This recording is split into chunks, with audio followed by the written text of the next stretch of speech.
Today, Jesus calls himself the Good Shepherd, and he compares himself with those who are only hired hands, who, when danger comes, they run away from the sheep because they are working for pay and have no real concern for the sheep. Jesus is the Good Shepherd who loves his sheep. He is willing to die for his flock. I can still remember the first time I saw real sheep and real shepherds. Having grown up in New Jersey, I can recall seeing cows, but never sheep and never shepherds. A priest friend and I were driving from Chicago to Los Angeles, and we traveled through the state of Arizona. And we made arrangements to stay with the Sisters of the Blessed Sacrament and stop over in Window Rock, Arizona, at St. Michael's School in the Navajo Nation. And we arrived in the evening, and then in the morning was a bright, beautiful day, and we went out to see around the area of Window Rock, and we came upon a small little valley, and there was a flock of sheep and two little shepherds. They were American Indian boys from the Navajo Nation, and I guess they were around the age of 8 and 10 years old, and they were dressed in traditional clothing with a large poncho, and they each had a stick, and the stick was used to drive away wolves in case any were to come and try to threaten the flock.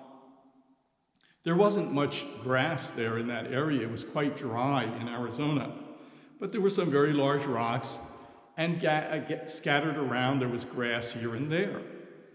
And when I first saw the two shepherd boys and the sheep, not having seen real sheep and shepherds before, the two Indian boys, it seemed to me, were just like the Good Shepherd. They were caring for the sheep, and the sticks that they had were able to drive away wolves. But there wasn't much grass there, and the sheep began to wander around on their own. And after a while, it seemed like the two shepherd boys were more playing than watching the sheep. The youngest picked up stones and was just tossing them around. And the older one began to lie down on a large flat rock to sun himself. And then it occurred to me that these two boys are nothing like the Good Shepherd. The sheep are wandering around all by themselves, and the shepherds aren't even paying attention to them.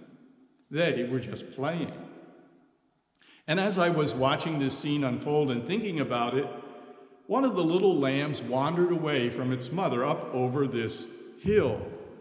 And immediately, the little boy that was lying down and just sunning himself, who I thought wasn't even paying attention, jumped up and ran over that same hill where the little lamb had gone. And a few moments later, he came back with the lamb in his arms, and he placed the lamb back next to its mother. When I saw that, I said to myself, he really is like the Good Shepherd. He gave the sheep freedom to wander around. They didn't use their sticks to hit the sheep, telling them, go here, or don't go there. Eat this, don't eat that. They left the sheep to wander in the valley. And although it seemed to me that the sheep were on their own and not being cared for, at the moment danger arrived, the shepherd ran and got the lost sheep. This is like Jesus, the Good Shepherd. Jesus doesn't stand around with a stick to hit us, to force us, go here or go there, do this or don't do that. He does not mistreat his sheep. But in a moment of danger, Jesus, the Good Shepherd, is there to protect us, and when we get lost, to bring us back to his flock.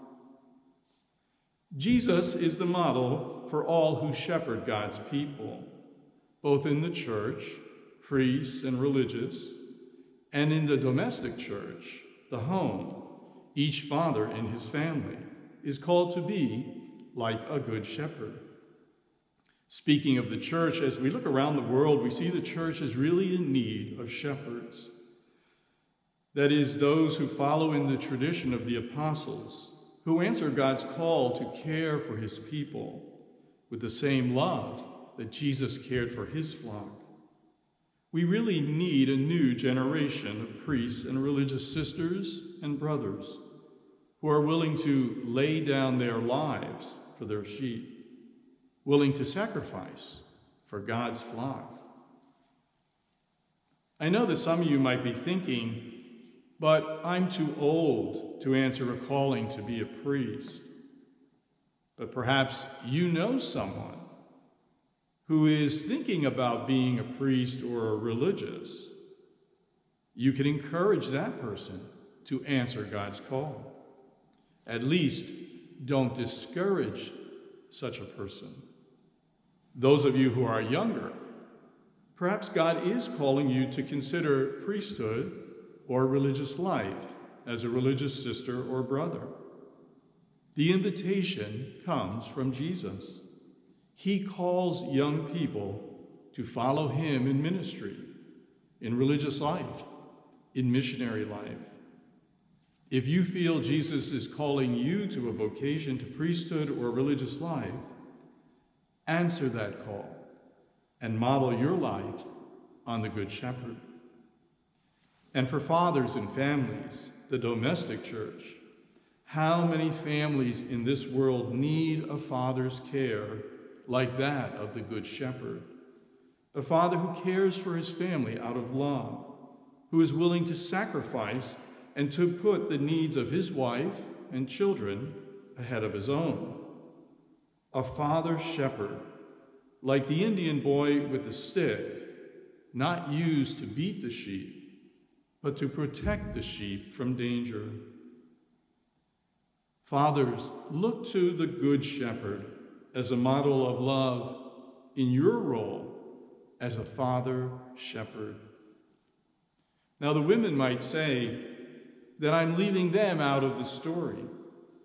But since Good Shepherd Sunday happens each Easter season, next year I'll tell a true story about a shepherd girl I once saw caring for sheep in Mexico.